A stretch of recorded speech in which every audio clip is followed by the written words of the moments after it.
In this video, we're going to be building one of my most popular woodworking projects. These sell really well and just look cool for staging and things like that. And they're very inexpensive to build. And you can see here, I have a huge pile, a backlog of scraps that I need to take care of. And this is a go-to product because it always sells. So I do have another video on this same project if you want to check that out. Sometimes I repeat projects. I'll make the same video on the same project because perhaps I'll be able to improve on the video that I did previously. So you can see here we have all of your dimensions that you need. 10.5 boards, 32 and a half, 31 and 7/8. And these I'm actually going to do 12 inches for this particular customer.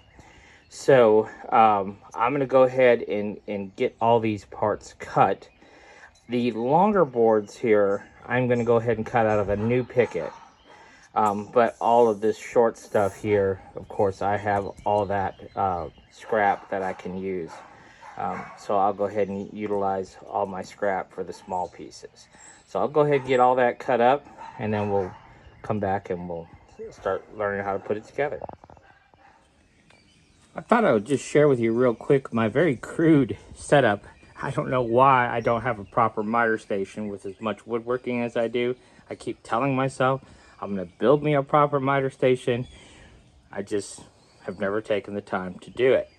But what I've done is just taken a couple of pieces of wood and there's screw holes, screwed it to the miter saw here, and you can just see how that one is done, and this one's the same way. And so I just mark it 10.5 where I need to cut these, and then just use a piece of scrap and a spring clamp, and that acts as a stop so I can make a bunch of 10.5 inch cuts. And while it's not super precise, obviously, but practically every project I do doesn't require super precision, so it actually works quite well. And I've literally had this same setup now for probably 2 years, believe it or not, and it works, so I just keep using it. But that's just a little tip for you. It's real easy to set up a stop on your miter saw. Takes 2 seconds, and it's really quite helpful when you need to do repeated cuts. Okay, so I'll show you what we have up to this point. We have some 12-inch pieces. It takes 2 pieces per shelf. There's 3 shelves per unit. We need to make 2. So that means we're using 6 12-inch pieces. And so we need 12 of those. And then here I just made up some 10.5-inch blanks. We're going to rip these to 1.5 inches wide. So we'll get 3 out of 1. And of course, we're going to need 6 per shelving unit, 2 per shelf, and we got 3 shelves. So we have way more than enough that we need. And then we have 2 pieces that are 31 and 7/8. Again, we're going to rip these to 1.5 inches. So we're going to get 3 pieces, 1.5 inches wide out of this. Now this knot could cause an issue possibly. Normally I don't like to get pickets with so many knots like that, but the pickets weren't that great this time around. This is more of what we try to shoot for, where there's no knots. And these are 32.5. And again, we're going to get 6 pieces out of these 2 boards, and we're only going to need 4. So we'll have some leftovers, but that's okay. So that will take care of the parts for this. So I'm going to go ahead and get all this ripped down to 1.5 inches wide that I need to get ripped. And then I'll probably go ahead and add these miters, 15-degree miter here and a 10-degree miter there, and then we'll look at putting it together. Quick little tip for you: if we take a long stick like we did here and put our spring clamp on, then what we can do for our 10.5 pieces, we have to add a 10-degree miter right at the tip. So what I did is I lined my saw blade up to that tip, and this will act as a stop. So I can take a whole stack of these butt it up to my stop here and cut, and I'll know that every time I hit that stop, I'll get that 10-degree miter right at that tip. I'll make it a whole lot quicker to add those 10-degree miters. So we now have all of our pieces ripped down to 1.5 inches wide. We've got our 10-degree miters on here. I said 10-degree miter on these. The plans actually call for 15-degree miters. It doesn't really matter if you miter it at all, to be quite honest. I just think it looks a little bit better, so I miter it. Okay, so now what we're going to do is we're going to attach these boards to these, what I call runners. And so we're going to be using our Ryobi cordless narrow crown stapler with 1 1/4 inch staples. I'm not going to be gluing this, so I'm just going to use the staples to pop it together real quick. All right, so let me go ahead and get that set up, and then we'll put those together. Pretty simple stuff. We've got, see how those runners are on there now. And we have 3 staples on each board. So we've got all 6 shelves made here. So I'll go ahead and set those aside, and we'll put the dimensions on the other boards over there, the way we need those, and then we'll put this together. Pretty simple setup here. So we've got 1.5 inches from the end, and I drew a line, and then I drew a line at 15 5/8, and then on the longer pieces from the top I came down to 16 1/8. And a little bit funny story, when I first started building these, I had some kind of crazy jig that I would use to put these together until I kind of developed a whole new way of building things. When I started making plans, it really dawned on me that really all we need to do is connect point A to point B type situation, and it'll be so much easier to put together. And I'll explain that a little bit more when we start putting this together, what I mean by that. But it was just kind of funny because I had this real elaborate jig that I would use, and it's actually so incredibly simple.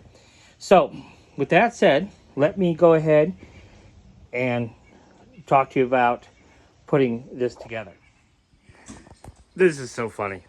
I'm putting this together, not paying attention to what I'm doing, and then I was going to warn you not to do something, and I went and did it. So I just think that's kind of comical. So let me show you, so you can see how we have our boards here. So the way our shelves work is I just have 2 boards sitting side by side.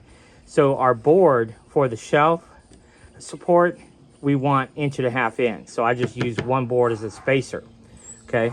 But I was going to warn you, do not staple to the spacer. You got to staple to our leg. And look what I did. Down here, I'm fine. And down here, I stapled into the spacer, not into my leg. So I did not do that on purpose. But what we did is we came down 1.5 inches, popped in a shelf. Right here at the 15 5/8, popped in a shelf. And down here, it lines up to the bottom. And so what that'll give us is that'll give us equal spacing between our shelves. Okay, so pretty straightforward stuff. But so now what we have to do is I have to get this spacer off, and then we're going to bring that up to the top, and then go ahead and do the same thing up top here, and put this backboard in. So I'll show you how we do that. Okay, so we have a 1.5 inch spacer, and then we put in that. So down here, obviously it lines up flush, and then here, all we did was just kind of sight that line to the top of the shelf, and the same thing up here. That line to the top of the shelf. And that one's in place. So now, what I'm going to double check, before we put on this angular one, I want to double check that all of these are square. So I would just go through and double check. This one is off just a touch, as you can see, and that one's pretty nice and square. So we'll just make a small adjustment to this one to make sure it's square before we put that top angular one on. Okay. Now, one thing you could do, and sometimes I do, if you want to use a little dollop of glue right here on each one of these joints. So like I said, sometimes I do, sometimes I don't. Because I'm selling at a certain price point, sometimes I'll skip certain steps. Now this 12-inch 3-tier I sell for $20, so I don't do any sanding or anything like that, and I usually don't glue them when I'm selling at that price point. Okay, now we are going to go back in and put in one screw to kind of help support our staples, but anyhow, we'll go ahead and continue on here. Okay, so now we have our angular piece in, and what we did is we lined up flush to the bottom and to that tip. Okay, so we've done that, and then we're lined up top here. Okay, and so what that should give us then is that line right there should be lined up with the top of our shelf, and you can see it is. So that's why earlier when I was saying, you know, connect point A to point B, that's how we know that this shelf isn't one way or the other. Okay, that it's right where it's supposed to be. That's what the computer tells us it's supposed to be, and that's exactly what it is. So that works out real well. So now we will go ahead and flip this around and go ahead and put in our angular piece on the other side. Okay, so now we have our other brace on and we're good to go. Now, on the back side here, we didn't have staples because remember we stapled down, and then up top here, we don't have staples coming from the outside because of the way we put this together. So what I like to do, I'm going to go ahead and put in some reinforcing staples. I use 2 per joint here from the front and the back, and then I'm going to come back in and put in 1-inch deck screw at every single location as well. Okay, and then that will essentially complete the shelving unit. So I'll go ahead and get that done, and I'll show you what it looks like when it's all finished up. So you can see at every joint from the outside we have 2 staples. Okay, and then every joint on the inside we have 2 staples on every single joint. And then I put in 1-inch deck screw, both sides. So it makes for a relatively sturdy little shelf, plant stand. You know, you're not going to put a lot of weight on it anyhow. It's not a very big shelf. I believe this particular individual sells 3D printed stuff, and they're going to use it to display their little 3D printed figurines and stuff they 3D print. So I believe that's what it's for, but I'm not 100% sure on that. So what I'm going to go ahead and do is get the other one built, and then I want to show another idea for those who are doing possibly building these for trade shows. I'll give you another idea here. So let me go ahead and get the other one built, and then we'll show you what these look like all staged up. Okay, here's what our little shelves look like all staged up. Now, I want to give you some ideas of how you could go about promoting and selling these. And this should give you a good little idea. So if we had 2 of these, we could put a little cleat here, and we could hang a shelf in between these 2 towers.